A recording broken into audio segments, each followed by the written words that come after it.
وَأَنزَلْنَا الْحَدِيدَ، لوہا کب اترا؟ کیا آدم کی ساری زندگی بغیر لوہے کے رہی تھی؟ کیا نوح کی کشتی میں کیلیں نہیں تھیں لوہے کی؟ تھی نا؟ تو لوہا پہلے آیا ہوگا نا؟ تو لوہے کی جو پہلی شکل ہے وہ کیا ہے؟ تلوار۔ خدا کا بڑا احسان ہے، لوٹا نہیں آیا پہلے، ورنہ ہم کہتے کہ بس ٹھیک ہے، تبلیغ پہلے ہے، ولایت بعد میں ہے۔ کہ نہیں، ایسا نہیں ہے، تلوار پہلے آئی ہے۔ اس کا مطلب کہ خدا نے انتظام پہلے کیا ہے۔ حضرت آدم علیہ الصلاۃ والسلام کے ساتھ ذوالفقار زمین پر آئی ہے، اب اس کے بعد انبیاء کے ساتھ ساتھ ہوتی ہوئی چلی، اگر ذوالفقار انبیاء کے ساتھ چلی تو صاحب ذوالفقار انبیاء کے ساتھ نہ رہا ہوگا۔ اللہ، لیکن ظاہر بظاہر نہ تھے، ظاہر بظاہر نہ تھے، پس پردہ غیب الہیہ ایسے ہی مددگار تھے جیسے اپنی ماں فاطمہ بنت اسد کے مددگار تھے دنیا میں آنے سے پہلے۔ اللہ اکبر۔ تو آپ بھی شامل ہو جائے گی آج مولا کی محبت میں، اور یہ مولا کی محبت ہی تو ہے، اس کی بنیاد پر ہم سب کے سب مل کر آج شب قدر میں ایک ایک جملہ ولایت کا، ولایت نازل کب ہوئی، ولایت مقدر کب ہوئی؟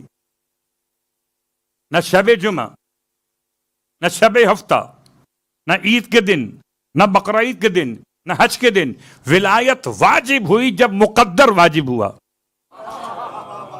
اس کا مطلب ہے تقدیر کا ولایت سے ایسا تعلق ہے، جس کی تقدیر اچھی ہے تو ولایت کی وجہ سے اچھی، جس کی تقدیر خراب ہے سمجھو کہ ولایت نہیں ملی تو خراب ہے، تو جس کی تقدیر اچھی ہے وہ ولایت کے نام شب قدر کے عنوان میں ثواب تو حاصل کرے گا، اور چونکہ آپ کی خدمت میں ہمیشہ یہ ثواب بیان کیا جاتا ہے، یہ امام بارگاہ کے والنٹیئرز آپ کی خدمت میں آ رہے ہیں انشاءاللہ آج کے اس بہترین رات کی مناسبت سے جو ولایت کی رات ہے، اپنے عبادتوں میں اضافہ فرمائی، صلوات پڑھے محمد و آل محمد۔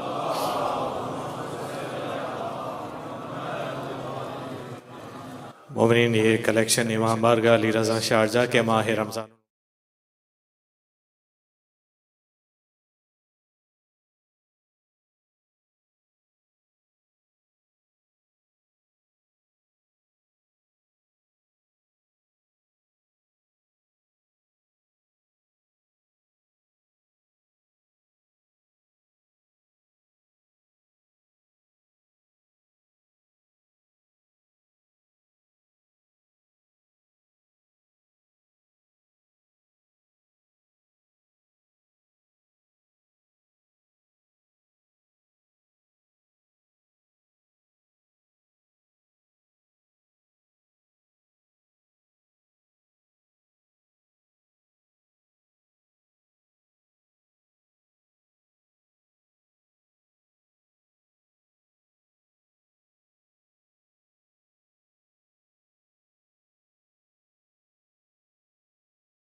خدا کا احسان ہے، لطف و کرم ہے کہ اس رات میں خدا نے دو عبادتیں ایک ساتھ جمع کی ہیں۔ ایک عبادت قرآن کے نزول کے اعتبار سے، شب قدر کی اہمیت باقی دو اور راتوں کے لحاظ سے مزید بیان ہوگی،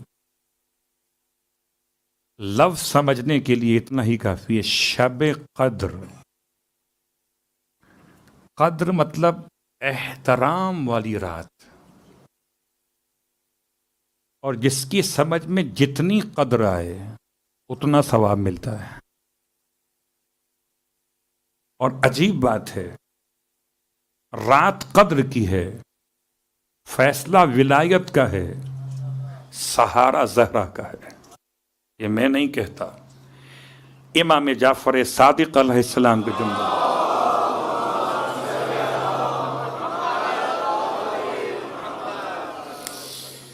فرماتے کہ لیلۃ القدر میں دو لفظ ہیں جس سے مرکب ہوا، لیلت اور القدر۔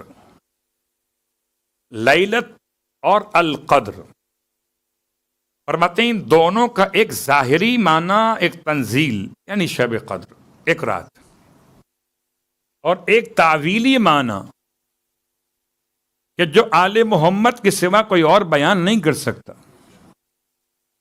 آپ فرماتے ہیں لیلت کا ترجمہ فاطمۃ الزہرا صلوات اللہ علیہا، قدر کا ترجمہ ذات خدا، گویا اس کا عنوان ملا کے بنا فاطمۃ اللہ۔ شب قدر کا ایک ظاہر ہے، ایک باطن ہے، جیسے ہر ایک کا ایک ظاہر ہے، ایک باطن ہے۔ یہ پورا قرآن 7 حروف پہ نازل ہوا، امام فرما رہے، اور ہر حرف کا ظاہر بھی ہے اور باطن بھی ہے۔ ایک باطن نہیں، 70 باطن ہیں، اور سارے بطون و ظہور کا علم خدا نے اپنے حبیب کو دیا، حبیب نے اپنے حبیب کو دیا۔ تو آج کی رات میں ولایت کا عنوان بھی، سیدہ کا عنوان بھی، آج کی رات میں ماتم بھی اور نماز بھی۔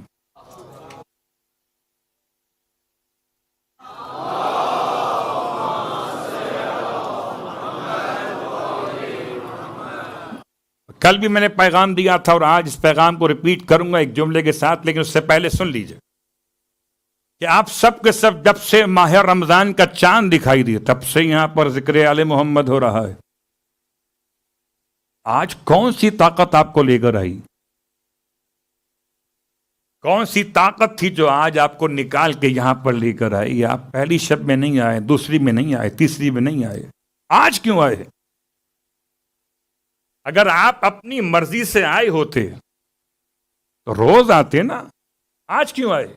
آج کوئی طاقت ہے جو گھر سے اٹھا کے لائی ہے۔ اسی طاقت کو نسب کی شرافت کہتے ہیں۔ کوئی طاقت تو ہے جو آپ کو آپ کے گھر سے اٹھا کے لائی ہے، ورنہ آپ میں سے کوئی برادر مومن اتنا فارغ تو نہیں تھا کہ گھر بیٹھا ایسے اٹھ کے آ جائے۔ اپنے کام میں تھے، اپنے آرام میں تھے، اپنے عنوان میں تھے، یہاں کیوں آئے؟ کہ کوئی طاقت ہے ولایت کی جو اٹھا کے آپ کو لائی ہے، تو اب طاقت کو استعمال کرنا سیکھیے۔ اگر طاقت ولایت مجھے میرے گھر سے امام بارگاہ لا سکتی ہے تو طاقت ولایت مجھے گناہوں سے نکال کر نیکیوں میں لا سکتی ہے۔ طاقت کو استعمال کرنا سیکھیے۔ اس کا مطلب ہے کہ آپ اور ہم مولا کے نام پر گھر چھوڑ کے آ سکتے ہیں، تو غیبت چھوڑ کے کیوں نہیں؟ گناہ چھوڑ کے کیوں نہیں؟ برائی چھوڑ کے کیوں نہیں؟ لہذا ایک قدم اور، ہجرت جسمانی تو ہوئی، گھر سے یہاں تک آئے، ہجرت روحانی بھی کیجیے کہ خدا نے اتنا لطف و کرم تو کر دیا ہے، اور کیا چاہیے؟ آپ کو ایک علی نہیں، اتنے علی دیے ہیں کہ ہر جگہ علی علی دکھائی دیتا ہے۔ وہ چاند کو دیکھو تو علی، وہ بلندی کو دیکھو تو علی، وہ کعبے کی دیوار کو دیکھو تو علی، وہ کوفے کی مسجد کو دیکھو تو علی، ارے آدم کو دیکھو تو علی۔ من اراد ان ينظر الى آدم، اللہ اکبر، جو آدم کو تقوی میں دیکھنا چاہے ان کے تو فلینظر الى وجہ علی ابن ابی طالب علیہ السلام۔ تو کوئی تو تھا ساتھ میں نا، کہ اگر آدم کا تقوی آج دیکھنا ہو تو کل نہ دیکھ سکے، پردے میں تھا، آج دیکھ لو کہ آدم کے تقوی کی شان تھی ذات علی ابن ابی طالب علیہ السلام۔ تو عزیزان گرامی قدر، اب دو جملے آپ کی خدمت میں، کہ جتنے بھی صاحبان ایمان بیٹھے ہیں آپ کو سارے اعمال تو یاد ہو چکے ہیں۔ اعمال کی دو قسمیں ہیں، ایک اعمال وہ ہیں جو مشترکہ ہیں، ایک اعمال جو مخصوصہ ہیں۔ مشترکہ اعمال 3 راتوں میں رہیں گے، 27 کی رات کو ملائیے تو 4 میں رہیں گے، خدا کا بڑا احسان ہے۔ البتہ مخصوص اعمال الگ الگ راتوں کے بیان ہوئے ہیں، اور آج کی رات سارے کے سارے امور منظم کیے جانے کی رات ہے۔ 21 کی رات میں پھر ان امور پر خدا کی طرف سے فیصلہ کیے جانے کی رات ہے۔ پھر 23 کی رات ان امور پر خدا کی طرف سے فیصلے کے بعد امضا، دستخط کیے جانے کی رات، سمجھانے کے لیے بتایا جا رہا ہے۔ یہ میں نہیں کہہ رہا، یہ روایت ہے امام جعفر صادق علیہ السلام۔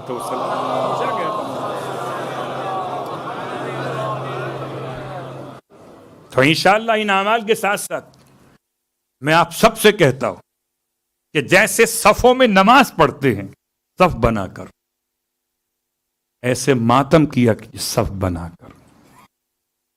یہ آپ سے کس نے کہہ دیا کہ تیز ہاتھ سے ماتم کریں گے تو صف میں کھڑے رہیں گے؟ نہیں۔ تو کیا نماز جماعت میں سارے نمازیوں کی سپیڈ برابر ہوتی ہے؟ ایک ذمہ داری ہے اجتماعیت کی، ایک پیغام ہے اتحاد کا۔ گلشن میں گلدستہ کب بنتا ہے؟ جب پھول ملے ہوئے ہوتے ہیں۔ اگر پھول بکھر جائیں، کچھ دیوار پہ پڑے ہوئے ہوں، کچھ اس دیوار پہ ہوں، تو گلدستہ نہیں ہوتا۔ بربادی گلستان تو ہو سکتا ہے، آبادی گلستان نہیں ہوتا۔ تو ایسے ہی صف میں کھڑے ہو کر ماتم کیجئے جیسے صف میں کھڑے ہو کے نماز پڑھتے ہیں۔ اس لیے کہ جس امام کی محبت میں نماز کی صف قائم ہے، اسی امام کی محبت میں ماتم کی صف بھی قائم ہے۔ نہ کسی نماز پڑھنے والے کو ماتم کی صف پر انکار کرنا چاہیے، نہ کسی ماتم کرنے والے کو نماز جماعت کی صف سے انحراف کرنا چاہیے۔ بس عزیز و گفتگو تمام ہو گئی۔ اللہ کے حبیب اپنے مقام پر پیغام دے چکے تھے، لیکن ہجرت کا 40واں برس، ویسے تو ہر ماہ مبارک رمضان میں میرا مولا بڑی دعائیں، بڑے واعظ و نصیحت فرماتے تھے، مگر جنگ نہروان کے بعد سے مولا نے یہ جو ماہ رمضان آیا تھا، ہجرت کا 40واں برس، اس میں ماہ مبارک رمضان کی 13ویں شب میں امام مسجد کوفہ کے ممبر پر تھے۔ وعظ فرماتے فرماتے آپ نے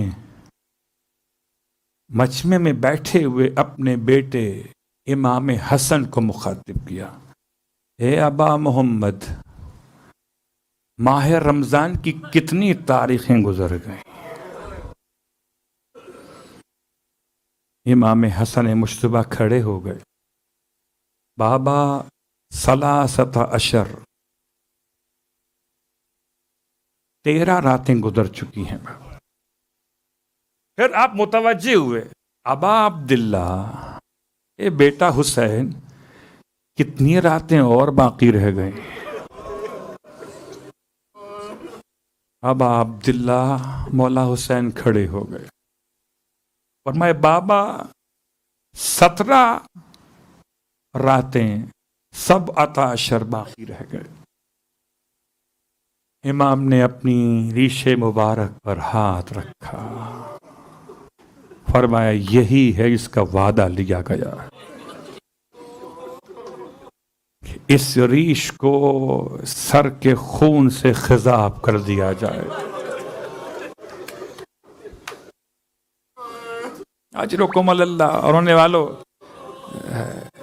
باپ پر رونے والے سارے بیٹے برابر نہیں ہوتے. پھر جس کو آنسو سمجھ میں آتے ہیں کہ آنسو وہاں کیسے پیش ہوں گے، آج کی رات کا ایک آنسو خیر من الف شہر، 1000 مہینوں میں جتنے آنسو بہاتے آج کی رات کا وہ ایک آنسو سے افضل ہے. یہ سمجھ کے روئیے گا کہ آج رسول خدا رو رہے ہیں. صرف رسول خدا نہیں، سارے انبیاء رو رہے ہیں. آج کی رات میں یہ سمجھ کے روئیے سیدہ فاطمہ زہرا رو رہی ہیں. صرف سیدہ نہیں، ختیجہ طاہرہ بھی رو رہی ہیں، فاطمہ بنت اسد رو رہی ہیں، ابو طالب رو رہے ہیں. آج کی رات میں یہ سمجھ کے روئیے حضرت عباس رو رہے ہیں. ہائے ماتمدار ہو، خدا آپ کو کوئی غم نہ دے. ماہ مبارک کی 13 تاریخ کا واقعہ میں نے بیان کیا کہ مولا نے خطبے کے دوران پوچھا تھا کہ یہاں تک کہ 18 ماہ رمضان یا بعض کہتے ہیں 3 دن پہلے 19 سے، یعنی کہ 16 ماہ رمضان کو امام نے اپنی شہادت کی خبر اپنی بیٹی ام کلثوم کو سنا. رونے والوں، حوصلہ چاہیے نا. جب بیٹی نے باپ کی شہادت کی خبر 3 دن پہلے سنی تو اب 3 دن کیسے گزرے ہوں گے. بار بار روتی تھیں، بار بار بابا کے چہرے کو بار بار فریاد کرتی تھی. ماں فرماتے تھے بیٹی نہ رو، مجھے منتقل کرنے کی تیاریاں ہیں، نانا انتظار میں تیرے. میں کہوں گا بی بی ام کلثوم، بابا کی شہادت کی خبر ملی لیکن کسی نے تماچے تو نہ مارے. ہائے کربلا، شہادت کی خبر ملی، تماچے ساتھ میں.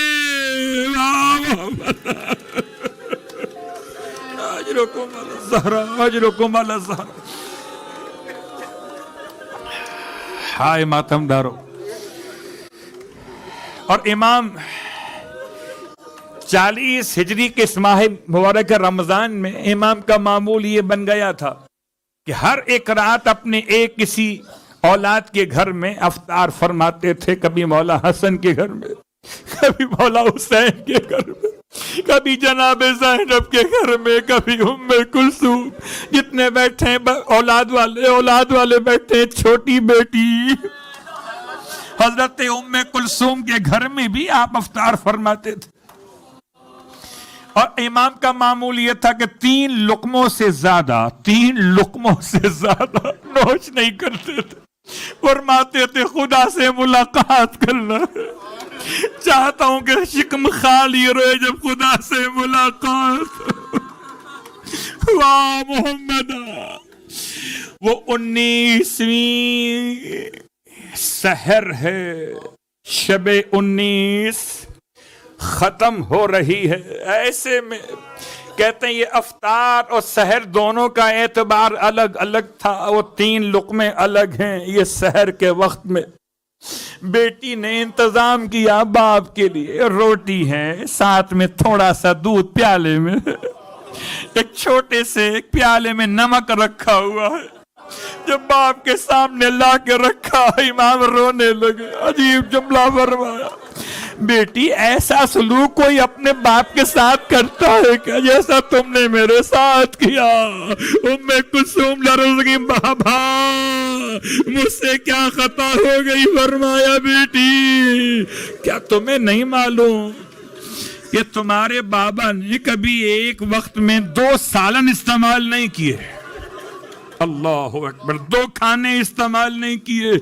اللہ کے رسول کی سیرت پہ عمل کر رہے تھے. مولا بیٹی ان میں سے کسی ایک کو اٹھا لو. بیٹی ہے نا, بیٹی ہے نا. بیٹی آگے بڑھی, نمک کو اٹھانا چاہا, امام نے روک لیا. بیٹی دودھ کو اٹھا لو. نمک میری پسندیدہ خوراک. رونے والوں, کیا پتا تھا یہ دودھ کیوں اٹھایا جا رہا ہے. واہ محمد.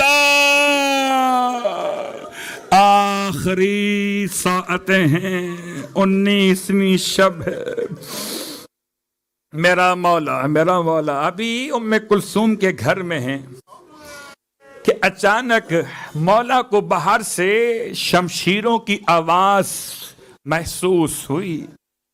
آپ نے پوچھا, بیٹی ام کلثوم تم شور سن رہی ہو؟ عجیب سا شور ہے, جیسے کوئی تلواریں آپس میں ٹکرا گئی ہوں. ہاں بابا, آواز تو ایسی ہی آ رہی ہے. مولا دروازے پر گئے, دروازہ کھولا, دیکھا کہ حذیفہ ہیں ہاتھ میں تلوار لیے ہوئے. 40 جوان ہیں حذیفہ کے ساتھ, ہاتھوں میں ننگی تلواریں لیے ہوئے. سب کے سب مولا کے گھر کا طواف کر رہے ہیں کہ کوئی حملہ نہ کر دے. اس لیے کہ مولا نے اتنی بار اشارہ کیا تھا. امام نے حذیفہ کو آواز دی, حذیفہ یہاں کس لیے کھڑے ہو؟ یہ تلوار ہاتھ میں کیوں ہے؟ حذیفہ رونے لگے, مولا ہمارے ہوتے ہوئے اگر آپ کو نقصان پہنچ گیا ہم کیسے منہ دکھائیں گے؟ مولا یہ آپ کی حفاظت کے لیے ہم کھڑے. امام نے ارشاد فرمایا, حذیفہ جانتے ہو میں کون ہوں؟ اللہ اکبر. حذیفہ لرز گئے. اگر مولا مجھ سے یا آپ سے پوچھ لیں جانتے ہو میں کون ہوں تو جواب کیا دے سکیں گے ہم؟ حذیفہ ہاتھ جوڑ کے کہتے مولا آپ میرے آقا اور مولا میرے سردار ہیں. فرمایا, حذیفہ میں تمہیں حکم دیتا ہوں کہ اپنے گھروں کو واپس چلے جاؤ. حذیفہ مجبور ہو گئے, بالکل ایسے جیسے کربلا میں عباس مجبور ہو گئے. حذیفہ پلٹ جاؤ.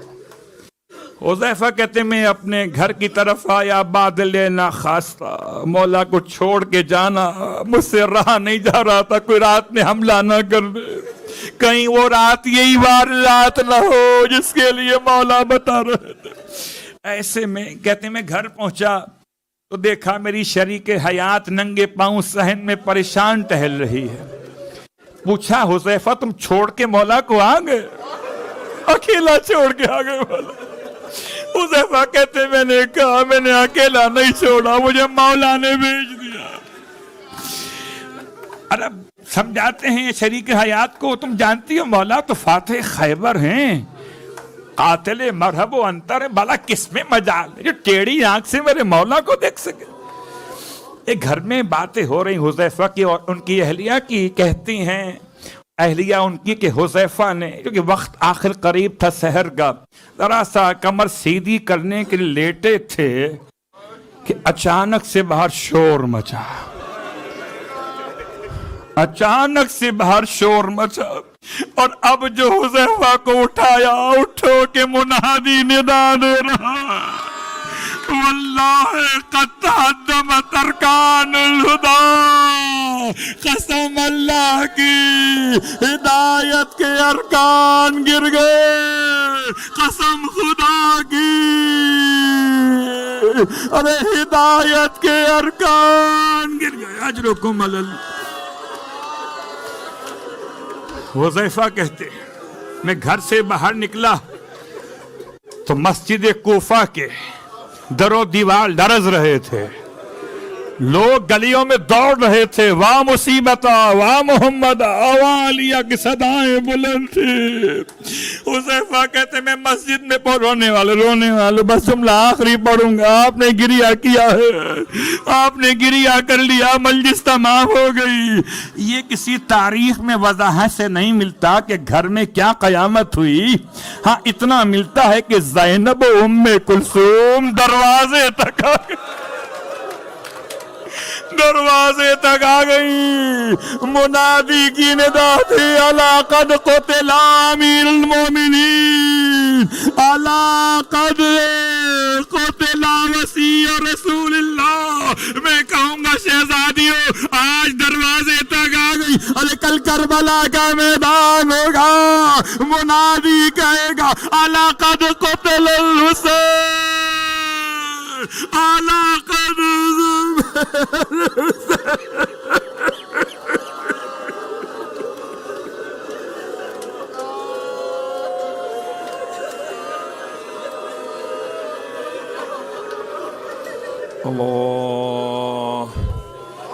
لعنت اللہ علی القوم الظالمین، سیعلم الذین ظلموا ای منقلب ینقلبون۔ دعا کی راہ ضرور ہے مگر دعا مانگی نہیں جا رہی۔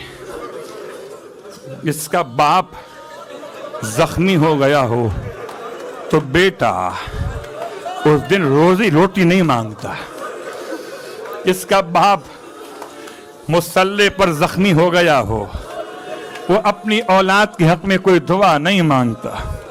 آج کی رات تو بس یہی دعا ہے، خدایا یہ پرسہ ہے ہم جیسے گناہگاروں کا، تعزیت فاطمہ زہرا کی خدمت میں۔ سیدہ دستے دعا بلند کرے، جب سیدہ دعا دے تو یہ دعا کا اثر ہو کہ جب خون امیر المومنین کا انتقام لیا جائے تو تمام ماتم گزار لبیک کہتے ہوئے امام کی خدمت میں پہنچے ماتم میں۔